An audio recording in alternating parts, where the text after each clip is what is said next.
କେସିଙ୍ଗା ଥାନା ଡୁମେରମୁଣ୍ଡା ଓ ସିରୁଲ ଛକ ପାଖରେ ଥିବା ହରିଜନପଡ଼ା ନିକଟରେ ଚୋରା ବିଦେଶୀ ମଦ, ଦେଶୀ ଓ ଗଞ୍ଜେଇ କାରବାର ହେଉଛି, ଯାହାକୁ ନେଇ ଲୋକ ପ୍ରତିବାଦ କରି ଆସୁଛନ୍ତି। ଏହା ନେଇ ଲିଖିତ ଅଭିଯୋଗ କରିଥିଲେ ମଧ୍ୟ ପଦକ୍ଷେପ କିଛି ନ ହେବାରୁ ଆଜି ସନ୍ଧ୍ୟାରେ ପଡ଼ାର ଶହ ଶହ ମହିଳା ଓ ଲୋକମାନେ ଚୋରା ବିଦେଶୀ ମଦ କାରବାର କରୁଥିବା ଦୋକାନକୁ ଘେରାଉ କରିଥିଲେ। ଏହାପରେ ଉତ୍ତେଜନା ପ୍ରକାଶ ପାଇଥିଲା।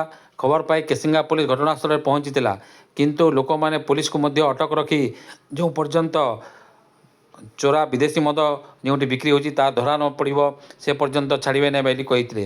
ପରେ ପୋଲିସ ଫୋର୍ସ ପହଞ୍ଚିଥିଲା ଏବଂ କିଛି ଚୋରା ଦେଶୀ ମଦ ଜବତ କରିଥିଲା। ପରେ ଲୋକଙ୍କୁ ବୁଝାସୁଝା କରିବା ପରେ ଲୋକମାନେ ଶାନ୍ତ ହୋଇଥିଲେ। କିନ୍ତୁ କାଲିଠାରୁ ମଦ ବିକ୍ରି ହେଲେ ପୁଣି ଏମିତି ଘେରାଉ ହେବ ଏବଂ ଯେଉଁ ପର୍ଯ୍ୟନ୍ତ ଏହି ଚୋରା ବିଦେଶୀ ଦେଶୀ ମଦ କାରବାର ବନ୍ଦ ହେବ ସେ ପର୍ଯ୍ୟନ୍ତ ଲୋକେ ଚୁପ୍ ରହିବେ ନାହିଁ। ଆନ୍ଦୋଳନ ଆଗକୁ ତୀବ୍ର ହେବ ବୋଲି ଲୋକେ ପ୍ରକାଶ କରିଛନ୍ତି। Bureau report.